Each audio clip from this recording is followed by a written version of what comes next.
जून 2 हमारी प्रतिदिन की रोटी मिनिस्ट्रीज की ओर से आप सबों को नमस्कार। आज के संदेश का शीर्षक देशों को एकजुट करना, कैरन पिंपो की ओर से। आज के पवित्र शास्त्र का भाग यशाया की पुस्तक अध्याय 2 वचन 1 से 5। आमोस के पुत्र यशाया का वचन जो उसने यहूदा और यरूशलेम के विषय में दर्शन में पाया। अंत के दिनों में ऐसा होगा कि यहोवा के भवन का पर्वत सब पहाड़ों पर दृढ़ किया जाएगा और सब पहाड़ियों से अधिक ऊंचा किया जाएगा, और हर जाति के लोग धारा की नाई उसकी ओर चलेंगे। और बहुत देशों के लोग आएंगे और आपस में कहेंगे, आओ हम यहोवा के पर्वत पर चढ़कर याकूब के परमेश्वर के भवन में जाएं। तब वह हमको अपने मार्ग सिखाएगा और हम उसके पथों पर चलेंगे, क्योंकि यहोवा की व्यवस्था सिय्योन से और उसका वचन यरूशलेम से निकलेगा। वह जाति जाति का न्याय करेगा और देश देश के लोगों के झगड़ों को मिटाएगा, और वे अपनी तलवारें पीठ पर हल के फाल और अपने भालों को हंसियां बनाएंगे। तब एक जाति दूसरी जाति के विरुद्ध फिरकर तलवार न चलाएगी, न लोग भविष्य में युद्ध की विद्या सीखेंगे। हे याकूब के घराने, आओ हम यहोवा के प्रकाश में चलें। मुख्य वचन यशाया अध्याय 2 पद 4। वह जाति जाति का न्याय करेगा।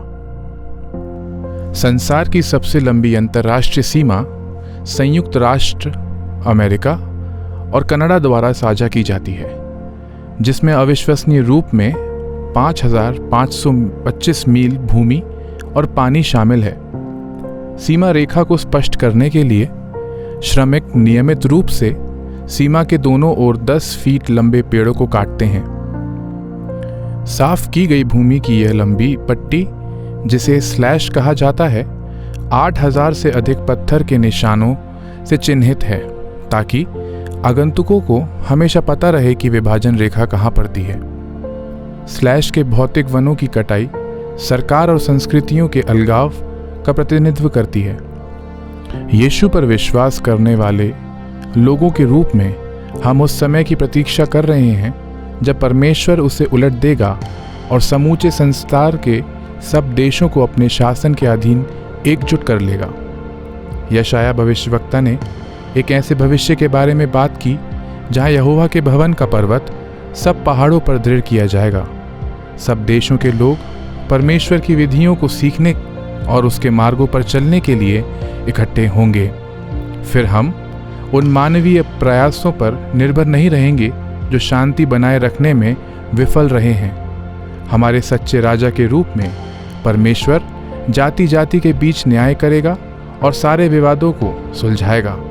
क्या आप एक ऐसे संसार की कल्पना कर सकते हैं जिसमें विभाजन और संघर्ष नहीं पाया जाता? परमेश्वर ने ऐसे ही संसार को लाने की प्रतिज्ञा की है। हमारे चारों ओर फैली फूट के बावजूद हम प्रभु के प्रकाश में चल सकते हैं और अब उसे वफादारी देने का चुनाव कर सकते हैं। हम यह जानते हैं कि परमेश्वर सब वस्तुओं पर शासन करता है और किसी दिन वह अपने लोगों को एक झुंड के नीचे, एक झंडे के नीचे एकजुट करेगा। आज के समय में संसार में पाई जाने वाली कौन सी फूट आपके हृदय पर बोझ डालती है? परमेश्वर के अनंत राज्य की ओर देखने से आपको सामर्थ्य कैसे मिलती है? हे प्रिय परमेश्वर, मैं संसार की हर शक्ति पर आज आपकी प्रभुता को स्वीकार करता हूँ। आप इन सब के ऊपर शासन करते हैं। आमीन।